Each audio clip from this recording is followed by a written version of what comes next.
এর মধ্যে অর্ধেক দুধ অর্ধেক পানি কেন? এটা আমি বলতে পারবো না। তাহলে কে বলতে পারবে? এখন মনে করো যে অবৈধ জিনিস তোমার কাছে পাওয়া যাচ্ছে, দোষী তো তুমি।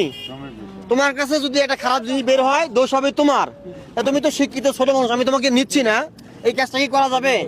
তুমি এই দেশের ভবিষ্যৎ, তুমি এই দেশের ইঞ্জিনিয়ার হবা, পুলিশ হবা, ম্যাজিস্ট্রেট হবা। তা এই যে অর্ধেক দুধ অর্ধেক পানি, আমি আবারও দেখাই, আর একবার দেখাও। তুমি এদিকে দাঁড়াবো, আমি আপনাদের হিসাবটা কি?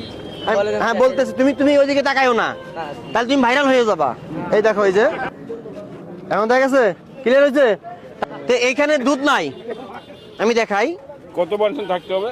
এখানে থাকতে হবে 30%। 30%। এই যে 30% দুধ, 30-এর পরে 25, 20, 15 তলিয়ে গেছে। তার মানে এখানে অর্ধেক দুধ অর্ধেক পানি। আমি দেখাই, এখন মেশিন একটু হাতে নেন। দোকানদারকে ঠকাইছে, অবশ্যই ঠকাইছে, এদেরকে শুলে দেওয়া দরকার। এই দেখেন আপনার, আমি দেখাই, দেখেন এটা দুধ, হাতে নেন। লাগে দুধ একটু? দুধ লাগছে কি? ঢেলে দিবেন, দুধ লাগতেছে পানির মতো। এটা দুধ, দেখেন তো, এটা দুধ না। এটা কি করতেছে? একটা সহজ সরল ব্যবসায়ীকে ফকির বানাচ্ছে। এটা একটা ব্যবসায়ীকে ফকির বানাচ্ছে।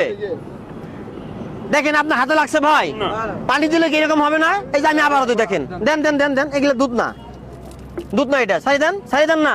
আরে ভাই, দুধ হাতে লাগিয়ে থাকবে, দুধ, এটা দুধ কখনোই দুধ এটা হতে পারে না। একটা ভালো দুধের মাপ হচ্ছে 30% বেশি থাকবে, কারণ এটা গাভীর থেকে 30% দুধ বের হয়। ওই 30% বাপ দিয়ে মাপ হয়। একটা মানা যায়, এলাকার একটা দোকানদার, পাশেই তো বাড়ি, তাই না? এই লোকটার সাথে এরকম কিভাবে করতে পারে? উনি কি মানুষ হইতে পারে বলেন? উনি চা বেচে, এই দুধ দিয়ে চা হবে?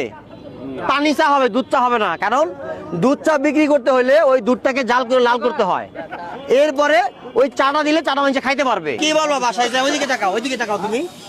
আমি তোমার ফেস, তুমি ছোট মানুষ, আমি তোমার ফেস নেবো না। তুমি ওইদিকে বাসায় যায় কি বলবা? না, দুধে কি করে না করে আমি জানি না, আমাকে দেয়। না, এখন তো ভেজাল হইলো, বাসায় যায় তুমি কি বলবা?